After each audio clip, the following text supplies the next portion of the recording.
Hi, I'm Seamless, and it's time for a new how to bass tutorial. Today I'm going to show you how to make this sound.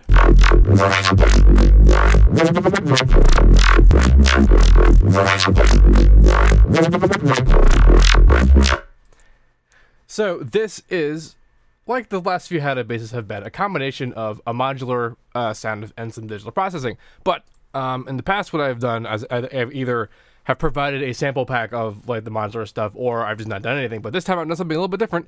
This time I made a direct wave instrument out of the sound that I made with the modular stuff, which means this project is available to download in the description of this video. And if you want to go download it, you totally can. How cool is that?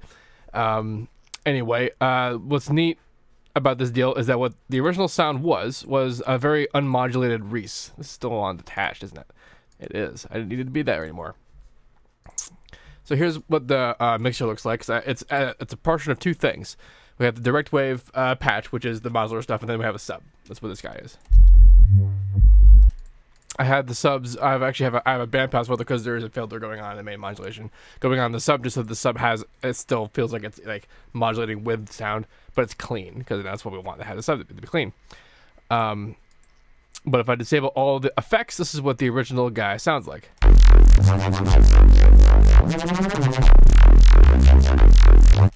And like every note here, you can see the individual notes that I created, and then this last guy is just this note all the way up, and then this guy down at the bottom is this note all the way down. And you can see how all the ones that are named here. And when you get the project file, you're going to have essentially a zip folder that has all these audio files in here. And unlike the previous attempts where I've had like note numbers, I don't have note labels on here. And the reason is because I didn't need to have them in order to make this instrument. I only needed to know what the first note was, because if we zoom out of my project here, we can see the recording thing that I did here. And it's just a pattern with, it just plays the actual modulars thing. And I started really low. In fact, I started at G0. G1, rather. I started at G1. So that meant that when I did the whole, like, record it into Edison, get a file with all the markers in here, I had markers. You see all the markers are named auto. I didn't need to know what the notes were. And, like, the marker naming part is one of the most annoying parts of this whole thing.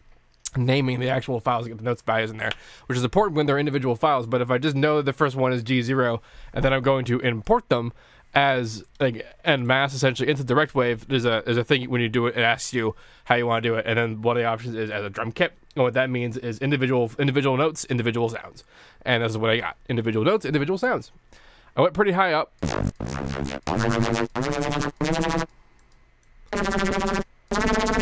Just kind of do it there. I've also engaged legato, so this is what we're looking at now is a direct wave that's new with 12.5. It's revamped as balls. I barely even used the old direct wave. I never really had a reason to for such a long time. Only recently that I started doing anything with the requiring sampling. Because before, resampling was neat and all that, but like actually requiring sampling with hardware to do even basic things, suddenly this kind of stuff is very attractive. It's got all sorts of stuff I barely even messed with. But the kicker is that it's got essentially Edison's interface for every individual thing, and I've only done one zone, but you can do velocity zoning, you can do multiple notes, you can do layers, and you can have random triggering and round robin and that kind of thing.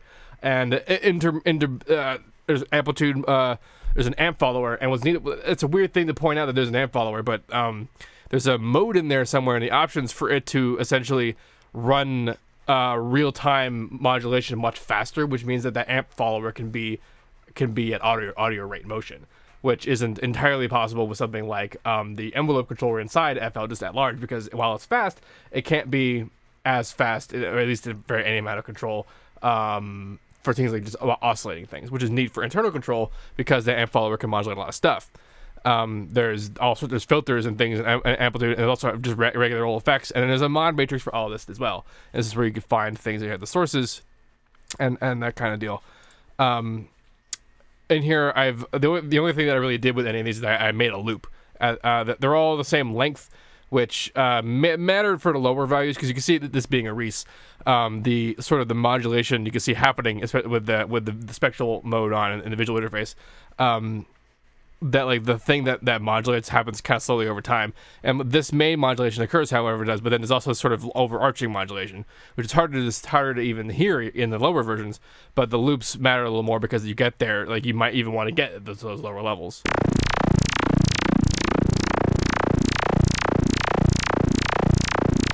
What's neat about this being Edison's interface is that one of the snap options in here is to snap to zero crossing, which means that you can you have these loops start in any positions that you can actually automate in here, which is kind of neat. I attempted to do something a little bit more advanced in this for this project, but I ended up A, not needing to, and B, being a little bit harder than I anticipated it being. So we'll see in the future perhaps if we can do something about that. But point is that when you move the knobs, it's like super specific what value it is, but when you move the actual points inside the interface, it snaps to that snap that you set. There is one extra snap option, which is the snap to pitch period, which is a little bit like how Serum will pre-cut your wavetable when you put in audio according to a hertz value that is equal to the actual pitch you enter into the formula option, so that you have it cut correctly because it's the correct pitch. You could do more or less the same idea in terms of the snapping grid, which should make things like creating these kinds of loops a lot easier. I really just kind of like eyeballed a lot of this, and then even like earballed, especially some of the higher ones, because like you can see here, like the modulation period is much more visible, even in the less direct version of it. You can also see all these sorts of like scratches and crackly things popping up in there, which all the people in the world telling me that like analog stuff's charm is that this kind of crap happens. Well, you get to have some of it because there it is. What's kind of neat about the higher ones is that because they're so fast,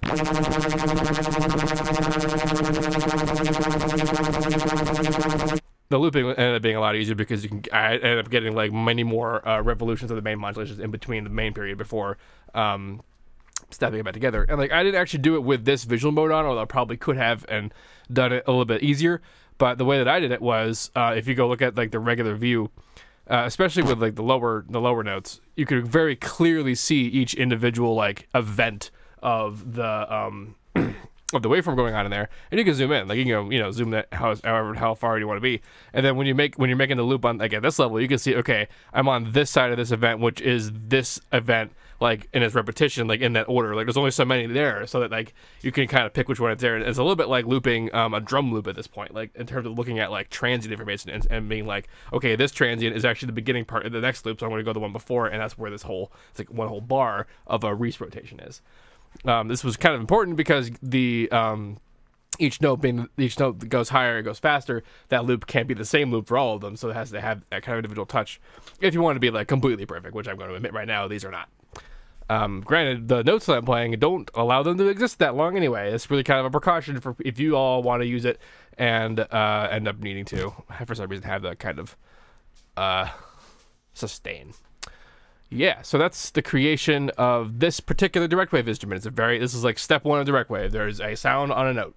I did say that I messed around with like legato, that kind of thing, which is done in here inside the program. So there's 3 tabs. There's a program, which is like the whole thing, and you got the global controls, but things like the kind of mono or legato or poly, and then you have the glide time, which I have a little bit on. I have it on mono mode. You have it on mono mode, and I have it on auto versus fixed because when it was fixed, it didn't do anything, which just makes me feel like that's what the word fixed means, and I'm not totally sure that's like, I don't know. Point being is that auto got to do what like I thought the glide was gonna do. So there's that. There's also a bunch of effects that I just not used ever. And again, because I haven't even touched the original direct wave, and some of these were in there. A large portion of this functionality existed there. This UI absolutely did not. And then here's the zone portion, which implies these. This is what it refers to as a zone. And then you have all the pretty self-explanatory stuff. You have amplitude controls. I guess it's a global envelope, amplitude envelope on the zone, and then there's 2 individual envelopes that could be assigned to different stuff. LFOs separate and have various LFO ideas. Can you put in your own waveforms in here? Nope, there's different ideas. Filters. There's a pretty cool formant type filter that I screwed around with one time, and it's actually got like robust formant control. It's like WoW filter, but it's like really on point in terms of what like the modern requirement of that kind of effect. And then basic stuff about like pitching and time and triggering. This is where you get the kind of things like the overlapping randomness and how you control how triggering happens for things like you might want to have an actual drum kit. This is a pretty great like step one multi-sampler, and I enjoy that about it, which is good because it's the first time I ever used it. Also neat that it has 16 goddamn layers per individual thing, so there could be some interesting ideas applied to this that I may explore in the future. Anyway, now that we're done talking about this, let's actually talk about how it was created. Although before we do that, I guess let's talk about the actual how it got from what I got here into this. Let's turn them all back on. I mean, this is all pretty standard me fare, so I'll go through it quick. The first step is this Vocodex, which actually was not the first thing I put on here. It was actually around the last thing I put on here. It barely does the sort of usual stuff, and what I kind of refer to this as is textural housekeeping. Because without it, this is what it sounds like. With it, it's direct. Like, you can tell there's a difference, but you have a kind of a hard time explaining the point of the difference. And honestly, without it, the reason why it sounds like that without it, it didn't sound like this at this point already. It sounds like this because I EQ'd the shit out of it at this point, and also with settings I use inside Maximus with this on, which means that it's going to be morphed to fit with it anyway. It's important to point that out whenever talking about this kind of stuff, when I'm talking about like decisions I had made, because they didn't sound like this when I got it to that point. But I'm pointing it out, and I'm just saying that it's not doing a whole hell of a lot, because what its purpose in life was to kind of make the mid-range of it a little more interesting. And the way that I did that is that in the band distribution window, I actually made the band's sort of range be only in the mid-range. So up here it ends at 10K, and down here it begins at 200 hertz. And I also made the high pass and low pass cuts. They're fairly well overlapping in them. Some of that interaction actually contributes to some of the tone. Originally, my plan was to make the cuts pretty direct. I was going to put the high pass and low pass and have the thing in the middle. I've done it before. It worked out pretty okay. But like before I even got to that point, that I had made that change, even with the original LP and HP settings, sounded a lot better. So I just kept it there. Just rolling with it. It works out that way. I do have the compressor on. I thought I turned that off a while ago, but I guess I did not. I have the original band information. I messed around with the bandwidth and like this stuff. Like, like the reason why you saw that range there like that, like this is where it actually manifests.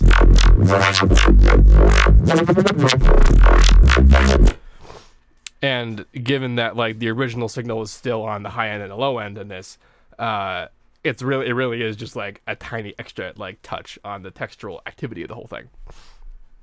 The main modulation, of course, is being taken care of by the real first step in this chain, because this is what it sounded like without all that.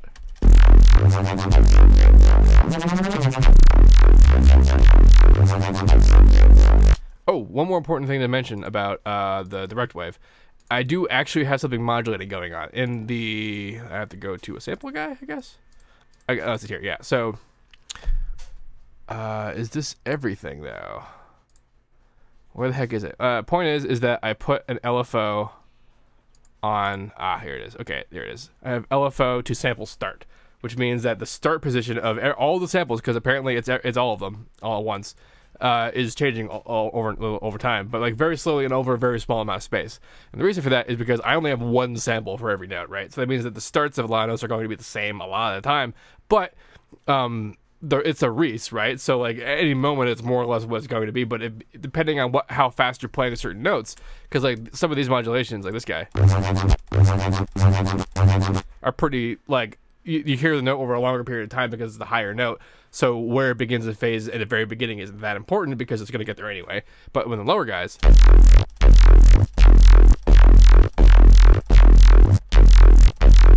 you can hear that like where the sharpness is actually changes a bit, and that A, keeps it fresh, and B, I guess actually that's all it does, it keeps it fresh.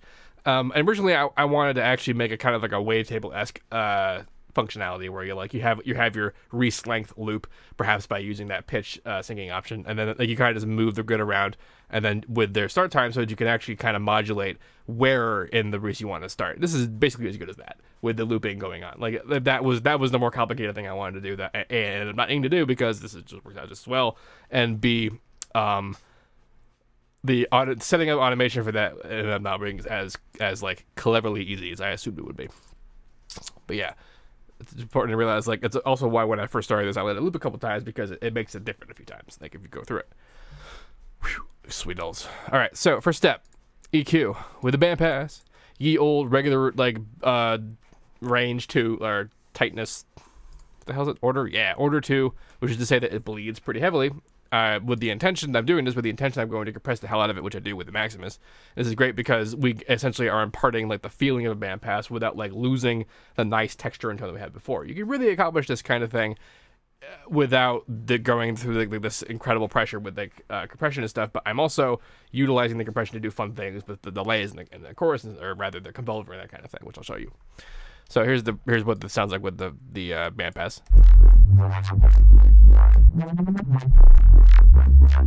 I also make other EQ changes in here, but they're very slight, and most of this was also done with the compression on, so I kind of heard what it was going through. It's also why they're very small, because the compression is very, very intense, which means minor adjustments have larger impact.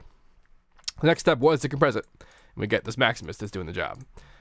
A lot of the settings in here also were in response to the kind of stereo image that I was trying to create using the delay 3. Or I really like the delay 3 for this precise purpose, because it gives the control of the precise things that I need to have, and also like this is something that doesn't happen very often, but there's this diffusion panel, and like I don't really know what it does. This is one of those things that you see in plugins all the time, where it's like the glow knob. It increases the glow, and it does like a combination of things apply to the signals to make it feel like it's glowing. Whatever that could possibly mean to the developer, and then could possibly also mean to someone using it. But something like this, like level and diffusion, I'm assuming level means how much of it's happening, and spread is by what factor is it happening, I guess. Also, like, you can kind of infer whatever, but it's rare that a plugin with a parameter this vaguely described.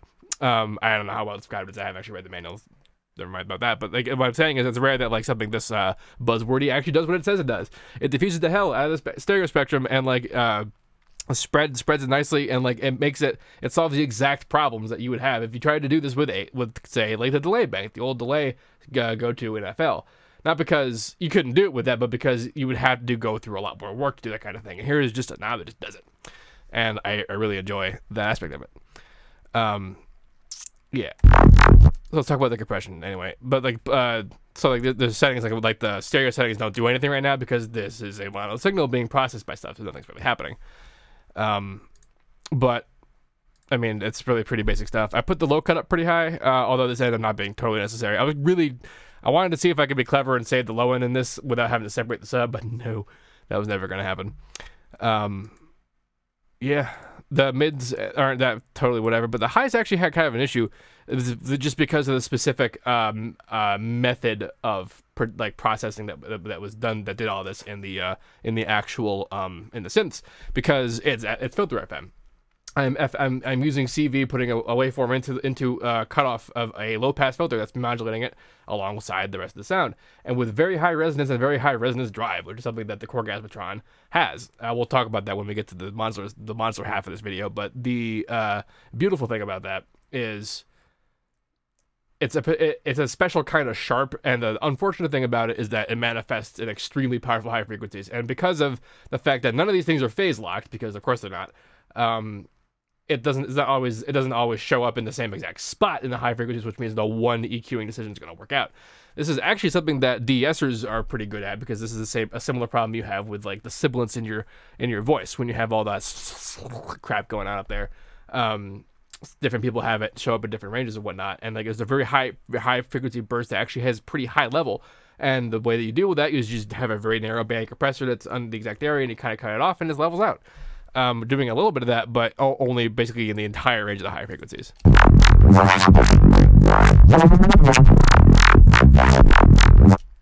You can see that they show up like very kind of seldomly.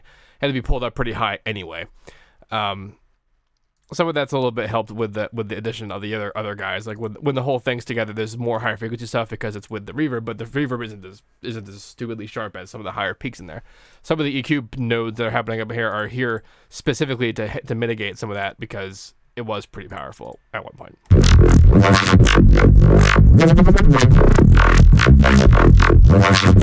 Not that I had to gain like the pre-gain all the way up. I did not do any processing to the the modular stuff as it came out. I just recorded it like that, and that's the audio that ended up inside the direct wave. I figured if I was going to do any kind of like post to it, I might as well keep the original as clean as possible, rather as authentic, I guess, as possible. Which is to say that it was rather low gain, even though it was just the balance of the way it needed to be for how the sound worked out. And there's actually a reason for that with one of the modules at the end there.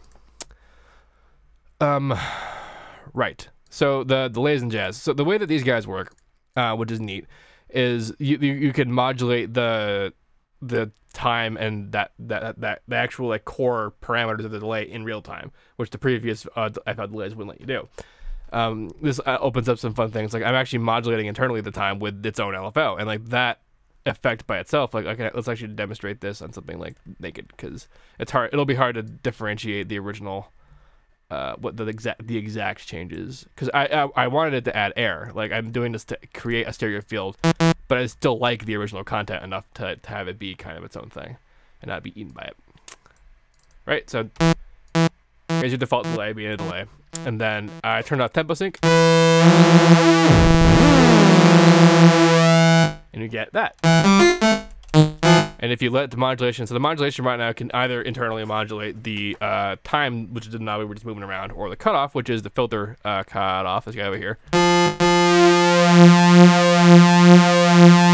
When you're moving around like that, you actually get a sound that's very similar to what it sounds like when you pulse width modulate a square wave. A very kind of like retro 80s-y thing kind of deal. And so that's still, you know, very sharp. And then there's a bunch of stereo modes. There's mono, where there's just no stereo at all. And then there's the stereo, which requires the offset to be on a little bit. Now, stereo delay, when we're doing stereo with delay, the way that it's doing that is that it's changing the delay times to the left and right channel.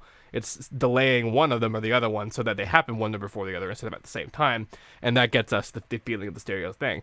Now, if you just do that and don't modulate it at all, it becomes across as a super lopsided kind of thing, and it's really not often what you want. And so this is where the different kinds of modes come in, and also the diffusion comes in. I believe I'm just using regular stereo on one and then ping pong on the other one. Ping pong does, especially when you have a mono signal, is that it will pan it. It will go one way and then hard the other, and then like it'll alternate, which sometimes can be enough, especially with longer times. Really, the bigger the delay, the more obvious the effect is.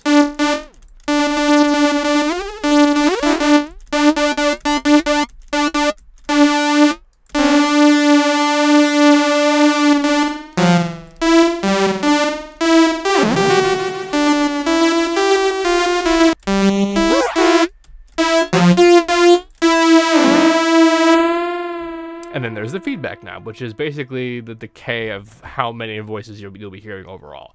How long it takes for it to shut up, essentially. For when we're trying to create kind of a stereo field, I really want it to be a short value. But especially when we're doing high frequency things, you kind of hear this tin can effect.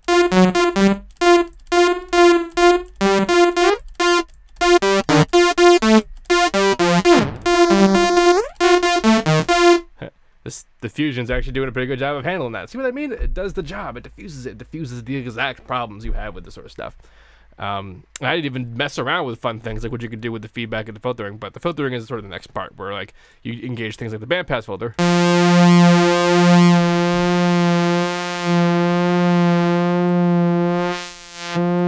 And you have a kind of tone control. There's also a literal tone control, which does almost the same thing.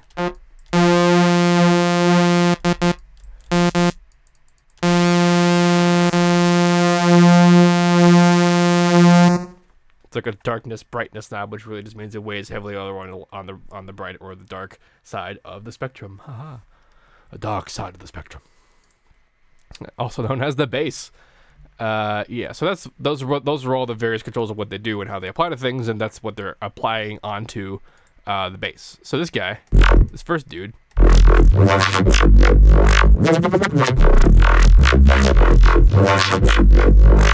that's what he sounds like all the way up, which you might hear it and go, whoa, why didn't you just go with that? And like, personally, I like it when it's this kind of big, but not really all the time kind of thing. And really the answer is to kind of modulate it alongside stuff. But again, I wasn't really trying to go for like, this main sound was really, I just wanted feel bigger, not necessarily to be that wet, because then you lose sharpness, and then you also get this kind of smeary high frequency presence that I don't really like. So that's why it's low here. It's also why it's low up here, and it's also why I have the bandpass on there, so that like I don't get the higher frequencies so much. Also, a fun thing happening here is that it's happening before the bandpass. Usually when I do this kind of thing, I put it after the modulation because you think that's where you want the tone to be, but because it's before the bandpass filter, the delay is actually kind of caught in it. So that means that you don't get any of that high frequency like echo blur, where like, because the filter whipped up and down, when it comes back down, some of that delay on the higher frequencies is still there, which means that you get that sort of tin canny shimmer. For another reason why you get that kind of tin canny shimmer. The tin can thing that happens is a sort of a hallmark of short reverbs and delays. And this is one way to kind of handle that, is that putting it before your modulation, your filtering, your spectral modulation. Second guy is a different flavor of the same idea. It's a little bit higher in its texture, but it's also a little faster. Similar idea though, and really this was just to kind of give it a multiple like layer of it, so that like we're not relying so much on any one source of stereo imagery, because even with pretty good internal modulation like that, you're still going to get a kind of samey lopsidedness and a more natural balance. And I say natural, and I'm not really talking about like organically made in nature. It happens in nature. I mean like a balance that feels like it's spread perfectly. Like when you hear a really excellently mixed like metal guitar, that kind of wall of sound, that comes from variation in the signal, which is a lot easier to do with multiple sources than it is to do with one. And case in point, next I added in here is a convolver, which is also a very short sound.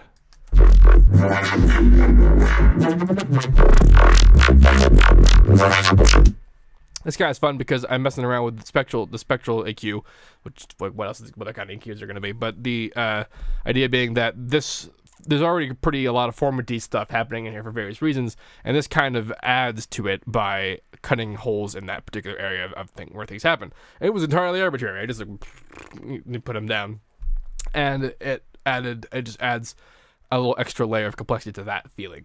And then because it's super stereo, and then because we're also spreading it quite heavily inside the mids and the highs, rather just the highs, huh? Because in the low end I'm bringing it all the way over. A lot of this is being EQ'd out of the end anyway, but and then I guess in the highs I'm putting up. And then it says it's not being spread in the mids, which does not to say that it's not stereo. It's to say that it's not being extra stereo. It's still just a stereo as it is, like coming out because of the delay and whatnot. No stereo would be if it was all the way over, like I did the low end. Really the only reason you care about this low endness, like modeling your low end, is because that's where the easiest phase cancellation occurs, which can lead to sort of damage to your business. However, the last thing that happened here was this EQ, which leaves quite a bit of the low end in. Like there's information as low as 60 hertz in there, which is pretty heavy for like something that's like something we want to keep clean. The reason for that is because when I do keep it clean, when I cut it perfectly perfect, and I perfectly replaced it with exactly the harmonics that are missing with something like Harmor, it's too good. It like quote unquote good. When I say too good, I mean it's too clean. It's too precisely that exact preciseness, and it doesn't sound good anymore to me. Like a lot of the tone that comes from the sound exists in those frequencies, and it plays against other stuff to make it feel the way it does. And if like alien harmonics aren't like moving with it properly, that's why I did that band passing thing in the Harmor in the first place. I told you about it with the sub, is it doesn't like match up all that well. So to sort of combat that, I mostly cut it, but there's still a little bit left in there, so that when the last step, the not sub and the sub get pushed together into a limiter.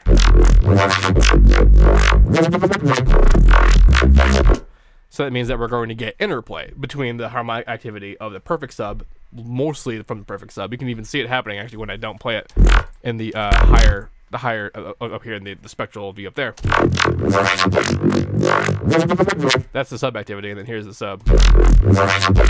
Very clearly, the subbest of the sub is completely off by itself, and then all the harmonics after that are merely there to kind of add to this solidity a bit. There's still phase canceling happening, but because the sub itself is the loudest signal happening up there, and those harmonics, it's going to survive it. And those other businesses in there are going to exist to appropriately do the interplay that I was talking about before. Indeed. And this limiter, like I played it light, like it's up there, it's not very hard going into the ceiling, but the time variables are fast but not too fast. I'm not going all the way on the attack, and that's just to kind of keep it pretty smooth, just a little bit smoother. Yeah, so let's talk about how to actually make the original sound in the synths. We're gonna go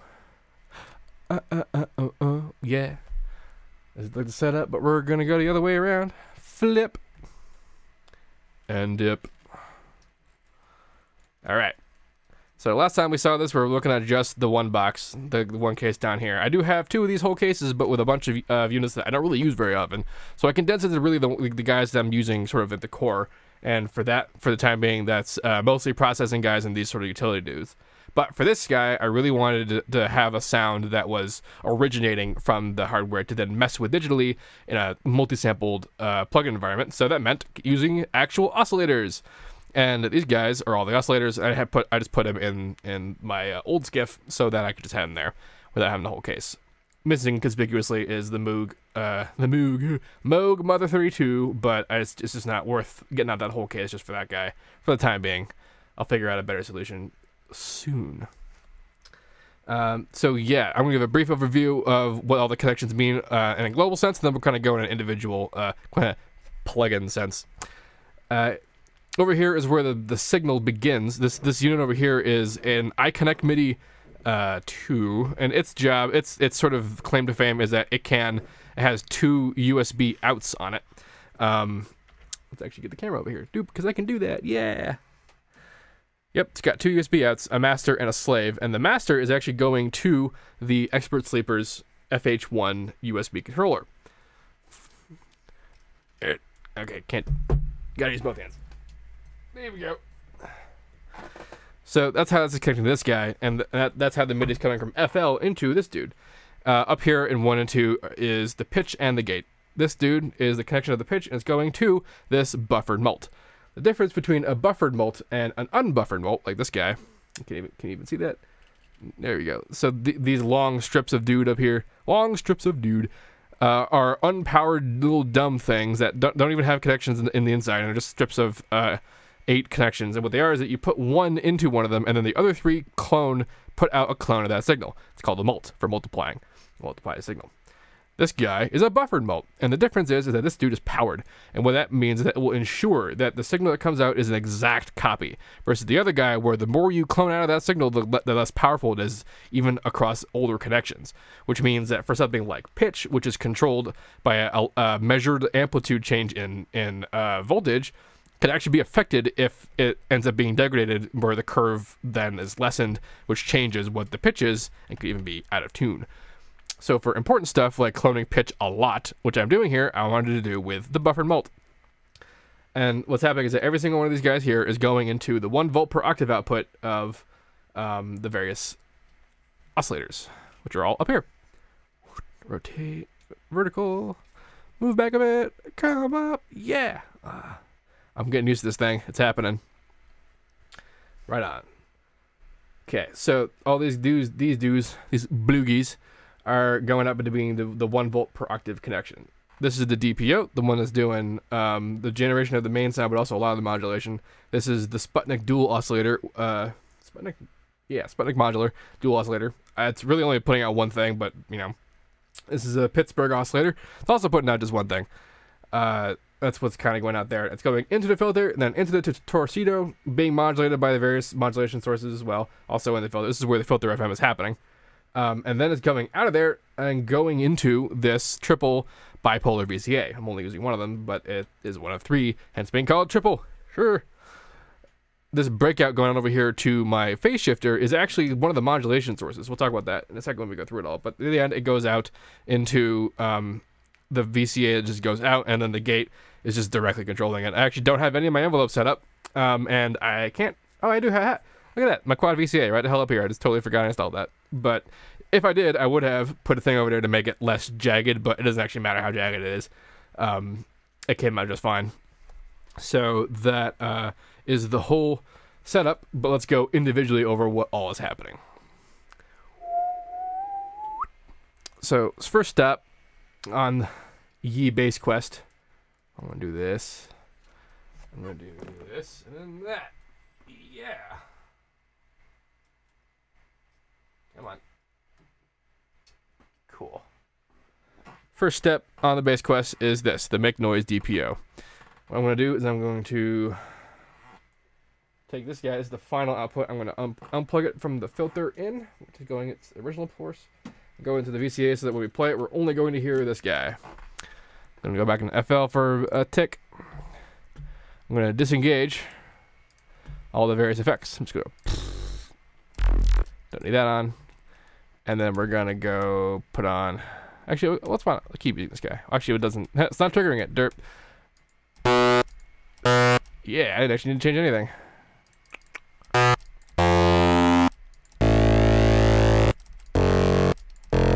Okay.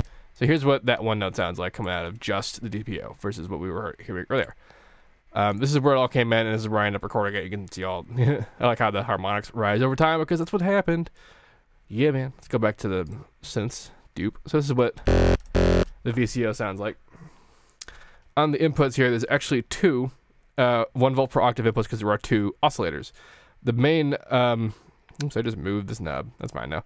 Because I already recorded the samples. It actually has a following option, which I could have used for this because I ended up not doing any intermodulation with FM, which was my original intention. But there are two whole different 1 volt per octave controls coming in here. And then these guys were tuned. I just played a note on the sub that I made and matched it inside FL, and then that's how I tuned the oscillators. The way that the inside of it works, because this is what we're hearing, this blue guy coming out of the first output, the last output up there, which says final. And this is the two oscillators doing some business, plus also the wave shaping processing, which is happening on this side of the unit.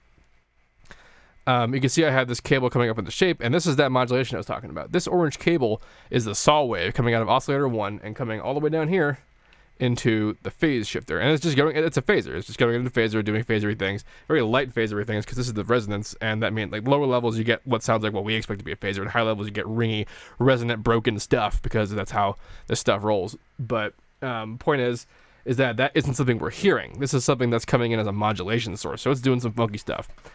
These knobs exist to control the amount of the funky stuff that's occurring.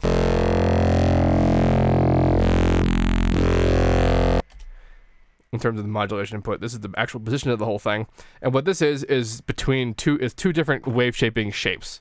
And then down here, this angle business, I want to say is some kind of pitching thing. I'm really not totally sure what the angle literally changes in terms of the actual shape, but it manifests as a bit of a phase change when you move it around. It kind of sounds a little bit like what happens when you change phase of things. What it must be doing is altering the position of a particular event of the wave shape, and when you do move that kind of thing in real time, it sounds a little bit like FM.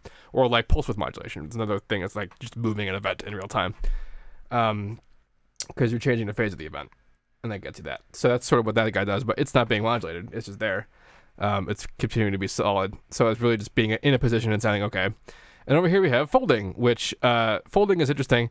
What it is essentially kind of like a wave shaping FMing kind of thing. It's a little bit like actually I guess it could be literally described as ring modulation. You can get a similar effect out of particular if you kind of try hard enough. But the result is you get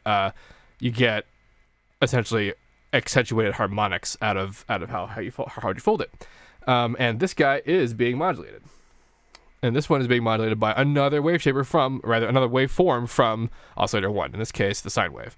And internally, this guy determines the amount of internal modulation, and if you don't have anything in these plugs, these attenuators attenuate the internal modulation. I'm not sure which waveform it uses by default, but it might actually be the sine wave, and if that's the case, then this connection did absolutely nothing, because that means that it would have done this anyway with these same settings. But that is what's happening, and that's why it's there. And this is what it sounds like. If I mess around with some of the parameters, you can see sort of what they do.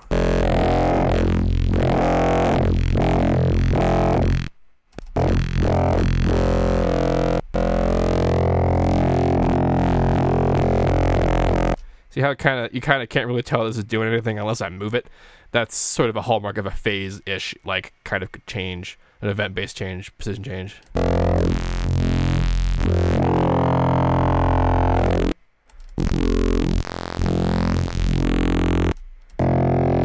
So that's changing the position of the wavetable. But remember, rather the wave shape formed waveforms. The waveform or the wave shaper, the wave shaper's shape. Jesus. But remember, it's being modulated. So while it's changing the center position, it's still being whipped around by that saw wave going through the phaser. I believe that's all the special stuff coming in there. So let's break this back out to where it was going, which was into the filter. And put Mr. Yellow Guy. Actually, Mr. Yellow Guy can stay out there. And I'll show you the direct output of the filter now.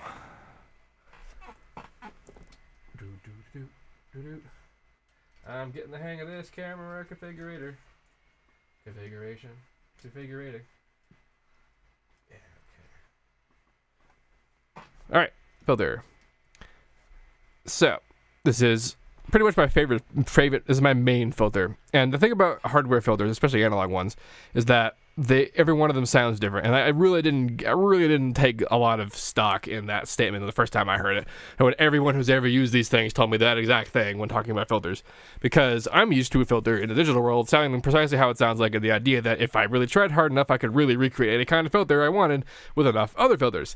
In the analog world, there are like physical limitations to making a filter sound a certain way, and that means that a piece of hardware has to be built to sound a way, and there are apparently a lot of ways to do that, and even minor manufacturing differences can cause differences in values that limit or expand even the capabilities of certain filters, which means every filter sounds different. And so far, this is my favorite one, which is not saying much. I haven't like experimented with a lot. But what we're happening here, yes, is that incoming from up top is the signal from the DPO, and then this is an FM signal coming from the Sputnik dual oscillator, which is just putting out a saw wave. This is just a saw wave coming out at the same basic pitch. And so this is sort of what I mean earlier when I said that things aren't phase locked, because this is coming from a separate oscillator, which means that no matter how well in tune they are, they're going to get out of tune, because that's something else about analog stuff, is that there's such a thing called Oscillator Drift, where they get out of phase, or they also just change pitch. They will not stay in pitch. They're never going to be perfectly in pitch, which is part of their charm. And it's honestly fine. Like you heard, it's controllable well enough. But it does mean you get that kind of like Super Saiyan effect, where the FM is slightly off pitch, so you get cascaded spectral modulation like that. If you think about it, that's honestly how that sounds made. Anyway, this output's going into the torpedo, but for right now we're hearing it coming straight out. So it's going into FM2. What FM2 is the one that is the bipolar control. What's neat about hardware like this is that it has to be designed with saving space for the idea that everything takes actual physical space. So this is a low-pass filter, and I'm modulating with a saw wave in a particular polarity, which is what the FM2 thing can change. It has a positive and a negative position. So think this knob here. So which means that I can either go sharp down or ramp up. And what's neat about having that is that not all saw waves are created equal, and there's not like a convention of what phase is, and like they can even you can flip it around for any given reason. So that means that you don't really have a control of what polarity is coming in at any given moment. So it's nice to have on-the-fly control of your polarity like that. We're just kind of used to things like Serum, where you can right-click it and change polarity and like tension and all that kind of crap on the fly. Or even something more complicated, like using the envelope controller inside FL, where you could just manually control everything about every single aspect of it. But in the hardware world, all of that requires an actual unit to do things. And unless you have that, you have to get real clever with what's present. And these things really make it easy. Because like note these arrows going between the FM2 connections, and also down here there's an entirely separate 1 volt for octave connection, which is nice because normally you could even if a filter didn't have that, you could do say pitch tracking by entering a 1 volt per octave signal coming into an actual FM position, especially a linear one like the FM1. But to have a dedicated control for that means that you can still use FM1 for actual FM, actual modulating the frequency of the cutoff there. And the arrows indicate that if you do not plug in one signal into both of these jacks, if you plug in one into one of them, it will come out also into this one, which means if I were using this other filter, it could, if I wanted to, have the filter 1's modulation source actively modulating it, which means I don't have to have two sources. I don't have to have two sources for a 1 volt connection. And then the FM1s are not linked to that, which is kind of cool. That gets us a lot of interconnectivity without you having to use 800 cables to need to do it, which is this sort of clever space saving. This is something that's not necessary in a digital world, but it's a big ass deal when it comes to literal physical space. And that's what this guy's doing. So let's listen to what it sounds like with some of the controllers moving around. Like pain. That's sort of what I meant when I was talking about really harsh FM.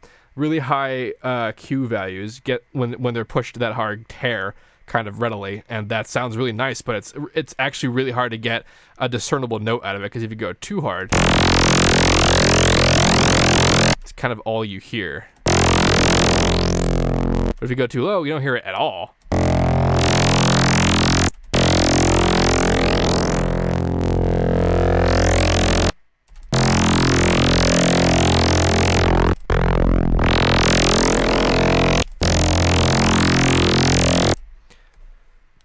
So that's being modulated by FM2 here, so you can hear what the difference is with and without that. There's the ramping where it's going down to up. You can kind of hear the whip. And here it is coming up to down, which is what we've been doing, and that's the sharp one. Now this range is very not a lot. Like I could up the range a lot. And we get like kind of this noise-esque thing coming out, and like it's not pretty. So range is a big deal when it comes to really high Q value FM.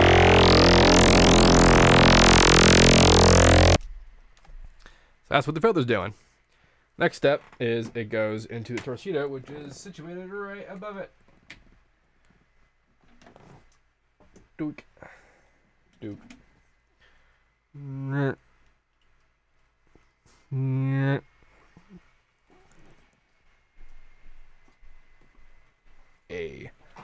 All right.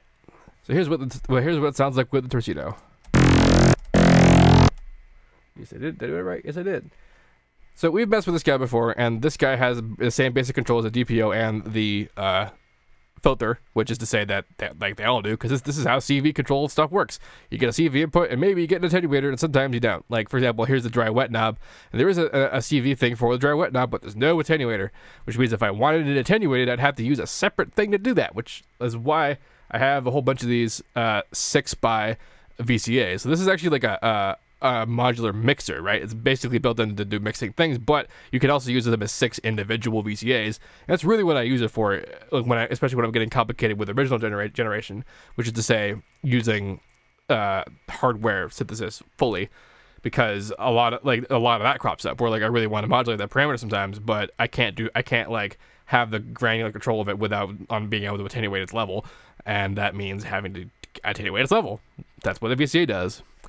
But these guys do have those knobs, so we're able to use them in here. This is essentially the wave shaper tone control. It's kind of like what the wave shaper tone control is like inside the DPO, only less interesting. It doesn't have it's not as like foldy versus sharp. It's basically just like bright versus dark, bright being top and dark being the bottom. This is basically a pre-gain amount, and so, you know, modulate pre-gain, modulate amount, and we get fun sounds.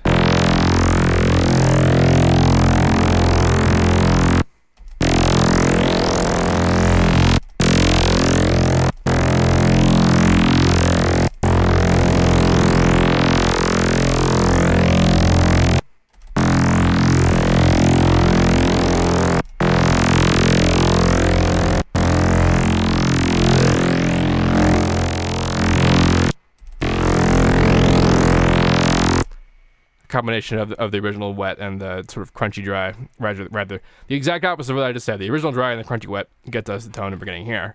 The sharpness is maintained not just by the stuff that's happening before, but by the fact that we're modulating these parameters. This guy is being modulated by a triangle wave, and this guy is being modulated by a square wave. That square wave is coming out of the second oscillator of the DPO, which one neat thing about the DPO is this light that happens right up top here. I don't know how well the GoPro is going to show that, but what that thing does is it shows the addition between those two oscillators. It actually puts the signal together, and it will show us if it's together. And right now we see it more or less being stable, and that's pretty good. But you see how it faded out just there?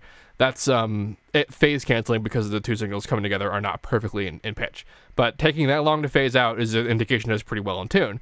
Because if it were not in tune, like if I were to change the fine tuning of this oscillator, you can start to see it do it more. So even without hearing it, I could actually tune this oscillator. If I know that first oscillator is in correct tune, and see if I go too far the other way, it will also go, but it's going, now it's phasing in the other direction. This is, I mean, you can do this visually, but it's also a lot easier to do it, you know, by ear, and just hearing that it's not, you know, tuned or not.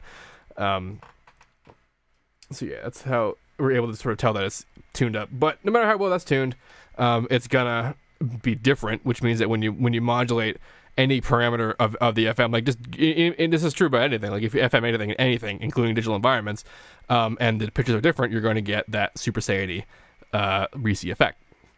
So that's what's going on there. And now the cool part happens when, coming out of this, it goes into the triple VCA. It goes into the triple VCA, if you didn't hear that, because I just moved my head away from the mic. Yay, all right. Now we have the whole stack. Suddenly, the Reese is happening. Is that happening? That's more or less entirely because of that, isn't it? Yeah. So remember, that's the signal coming out of the Torcido. A very solid kind of thing going on. And now when it goes into the VCA and then it is modulated, the CV is it's essentially being ring modulated by a sine wave, and this is what it turns it into. How does that happen? Well, let's go look at the dude.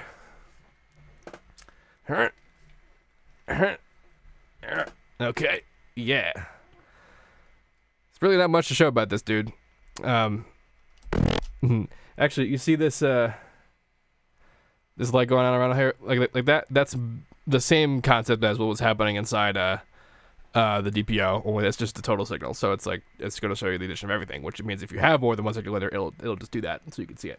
Some of the other guys have lights that do similar things, like the VCA guy I showed you, the 6X VCA.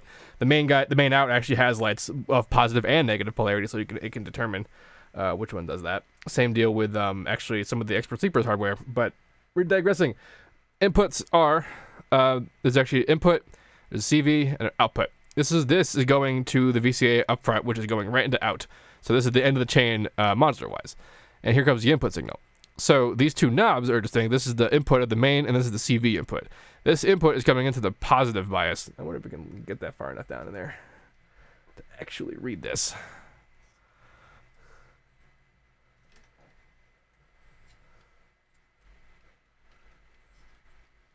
We're reaching the end of this range here. All right, well, yeah, okay. So over here, it's telling us it's positive, and you could also input it negative. So you could start the input positive or negative, and it's bias positive or negative. So that's the input. However, that's the input that does that. Oh man, you really that heavy? There you go. But these knobs can control that. So this is an attenuverter, which is to say that not only does it attenuate the level, but it can also flip polarity. So in the center is off, and then positive, negative. So I'm saying right now that it's coming out negative a little bit, and then the CV is CVing it positive a little bit. And what's neat about this is that this is being modulated by that last oscillator that's coming out. It's only by itself, and I'm pretty sure it's 1 octave higher than the actual bass, which is interesting because the specific effect that this has on the sound is happening at fundamental level. Like that's the saw bite if I ever heard it, but it's coming from something that's an octave higher. How is that happening? Well, it has entirely to do with the fact that this is a bipolar VCA.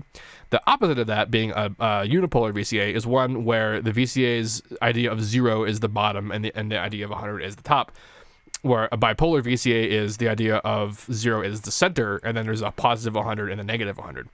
And why this is important is because when you modulate a unipolar VCA with a bipolar signal, sometimes you get the waveform essentially rectified to do whatever it needs to do, or it might just cut and only play half of the waveform. Either way, that's going to sound a little bit sharper than necessarily you intended, especially if you want to modulate with something like a sine wave. But what if it's bipolar? That means that if it receives input that says the CV is going positive, it will make the signal come out positive, and it receives telling us going negative, then it will come out negative. But that cross over the zero crossing, the fact that we moved it because of the way that we've moved the input bias and then the CV polarity, like that, because of that difference, this sine wave is now pushing it over the edge, and that gets us a bigger event per period, which, so despite being an octave higher. Yeah, because I remember when I did put it on a regular octave, I remember being too low and being like, "Why is it that low?" It's because of this particular behavior, which is really cool about this, because a lot of the things I like about really well processed, especially neuro-based stuff like this, is kind of the top end that top end sharpness, which is really hard to maintain while doing the kinds of things that get you that formative mid-range growl stuff that sounds kind of nice. Without doing a lot of extremely work-intensive layering and other business as such that I am just too lazy to do, to be perfectly honest. But it's a little bit harder to do this sort of thing digitally unless you're using like something that's like designed to do this exact sort of thing, like the reactor blocks. But this allows me to do whatever the hell I want, essentially, and at the very end, I can just make it sharp again without completely obliterating the tone. In fact, the tone is basically completely preserved. The noisy, like, Super Saiyan cascading business is still happening, but because of the sine wave ring modulating it like that, it's all happening, like, essentially under the shadow of the sine wave, and that means that we get to still be sharp, still have the tone, and not be completely screwed up, which is just a beautiful thing that's super easy to do with this hardware. Like, again, you can do this. You can have this result in the digital world, but the benefit of this stuff, if you've ever been wondering, is that that specific thing is just a lot easier. Yeah, and that's the point where we come back to regular FL. That's where it got recorded into an Edison. That's where it got chopped up. That's where it got put into the direct wave. And now we have it coming out here. Got put into all these various effects. Got put a sub on it.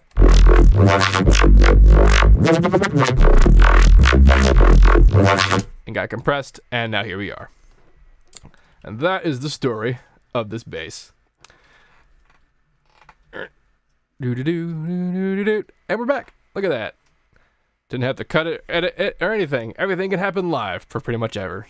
Probably aiming at me, though. There it is. Yeah. Anyway, if you have any questions about this, please let me know. Don't forget to like, favorite, comment, subscribe, and all that good stuff. This project is available for download in the description of this video. You can get the direct wave instrument that has that sound sample set. You can actually just use this project because direct wave is cool. Multisampling is cool. Multisampling is not new. It's just new to me because I never cared. I never had to care. It's kind of exciting. Also, if you like Splice, you should check out the description of my video. There's actually a code for a free month of Splice sounds. You get to check out their sample, the whole sample system, which if you've never looked into, you really should. I endorse it completely. This is not me selling out. I really do believe in it. I probably would have bought it even if they didn't give it to me because they're partnered with me to do advertising. Yeah. Anyway, have a nice day.